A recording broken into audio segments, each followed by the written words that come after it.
여러분, 혹시 이런 경험 있으신가요? 열심히 일하고 원하던 것을 손에 넣었는데도 마음 한구석이 텅 빈 것 같은 느낌. 뭔가 더 깊은 것을 놓치고 있다는 그 묘한 공허함 말이에요. 바로 오늘 저는 여러분과 함께 이 질문에 대한 답을 찾아보려고 합니다. 2500년 전부터 수많은 사람들에게 깨달음을 선사해온 불교 경전, 바로 금강경을 통해서 말이죠. 금강경이라는 이름만 들으면 뭔가 어렵고 멀게 느껴지실 수 있는데요. 사실 이 경전은 우리 일상과 아주 밀접하게 연결되어 있습니다. 오늘 함께 그 지혜의 비밀을 하나하나 풀어가 보겠습니다. 우리는 왜 살아가는가? 나는 왜 사는 걸까? 이 질문 한 번쯤은 해보셨죠? 성공한 커리어를 위해서? 따뜻한 가정을 위해서? 아니면 꿈꾸던 삶을 살기 위해서? 그런데 말이에요. 정작 우리가 그 정상에 올라섰을 때, 손에 쥐고 싶었던 것을 다 가졌을 때도 왜인지 마음은 여전히 불안하고 공허합니다. 마치 뭔가 본질적인 것을 놓치고 있다는 느낌이 들죠. 어느 날 문득 바쁜 일상 속에서 멈춰서서 생각해봅니다. 내가 이렇게 열심히 쫓아가고 있는 것들이 정말 나를 행복하게 만들까? 돈, 권력, 순간적인 즐거움, 이런 것들이 과연 우리 내면의 불안을 근본적으로 해결해 줄 수 있을까요? 궁극의 지혜란 무엇인가? 궁극의 지혜라는 말 엄청 거창하게 들리죠? 하지만 실은 우리 모두의 마음속에 있는 것입니다. 우리가 찾고 있는 건 바로 번뇌에서 벗어나 삶의 본질을 꿰뚫어 볼 수 있는 능력, 어떤 풍파가 와도 담담하게 미소 지을 수 있는 그런 지혜예요. 그럼 이런 지혜가 우리의 일상, 그 평범한 밥 먹고 사는 일과 무슨 상관이 있냐고요? 사실 우리 삶의 모든 사소한 일들이 바로 번뇌를 벗어나는 수행의 장입니다. 직장에서 동료와 갈등이 생겼을 때, 가족과 다퉜을 때, 아이 교육 문제로 골머리를 앓을 때, 우리를 진짜 괴롭히는 건 사실 그 문제 자체가 아닙니다. 바로 우리 마음속의 집착이 문제예요. 불교 수행이 어렵고 고상해 보이지만 실제로는 아주 생활 밀착형입니다. 경전의 말씀들은 늘 우리 마음의 핵심을 찌르죠. 세상을 바꾸려 하지 말고 먼저 자기 자신을 바꾸라고 말입니다. 불교 경전의 보물창고. 불교 경전은 흔히 지혜의 보물창고라고 불립니다. 단순한 종교 경전이 아니라 수천 년 동안 사람들이 마음의 평안과 인생의 비밀을 찾아온 안내서인 거죠. 그 중에서도 금강경은 마음 수행의 근본 대법으로 불립니다. 왜 그럴까요?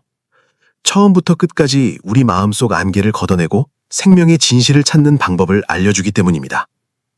누군가 이렇게 말했어요. 금강경의 지혜는 거울과 같다고요. 이 거울은 우리 마음의 모습을 있는 그대로 비춰줍니다. 번뇌든 집착이든 기쁨이든 슬픔이든 거울은 판단하지 않고 숨기지도 않아요. 그저 진실만을 보여줄 뿐이죠. 우리가 할 일은 그 거울 속 이미지에 집착하지 않고 가장 진실한 내면으로 돌아가는 겁니다. 이것이 바로 금강경이 우리를 도우려는 것입니다. 불교 경전의 세 가지 기동. 불교 경전은 방대하지만 구조는 아주 명확합니다. 크게 경, 율, 론 세 부분으로 나뉘는데요. 마치 불교 지혜의 세 보물이 같은 존재입니다. 경, 석가모니의 가르침. 경은 부처님이 직접 전하신 지혜의 기록입니다. 불교의 가장 핵심적인 내용이죠. 부처님께서 여러 장소에서 설법하신 것을 제자들이 정리해서 전해 내려온 겁니다. 여러분도 들어보셨을 거예요. 금강경, 반야심경 같은 것들 말이죠. 이 경전들은 세상의 외형을 설명하려는 게 아니라 우리 내면을 보게 하고 세상과 평화롭게 공존하는 방법을 알려줍니다. 금강경에 이런 구절이 있습니다. 무릇 모든 모습은 다 허망하니 만약 모든 모습이 모습 아님을 보면 곧 열애를 보리라.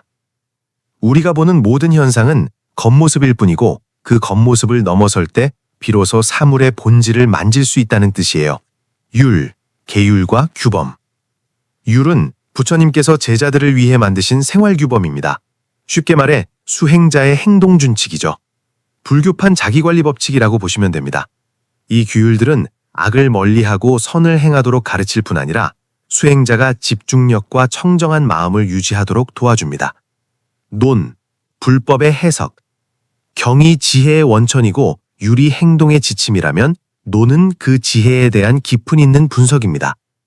역대 고승들이 자신의 수행 경험과 경전 이해를 바탕으로 쓴 해설서들이죠.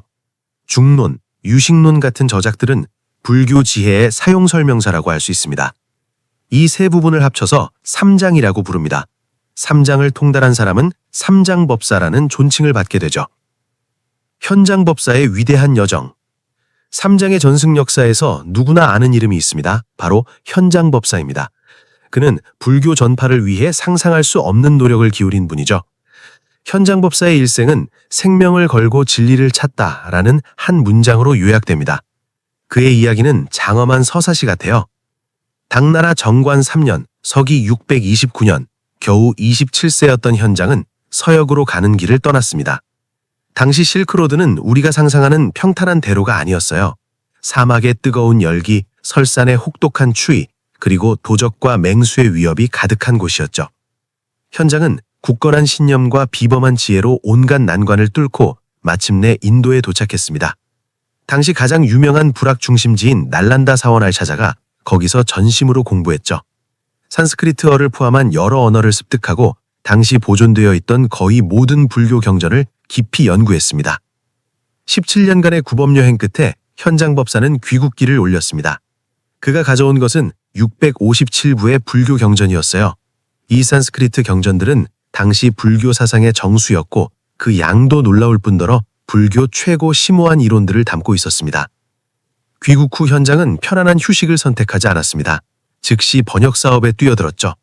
평생 75부의 불경, 총 1335권을 번역했는데 그중 대반야경이라는 600권짜리 대승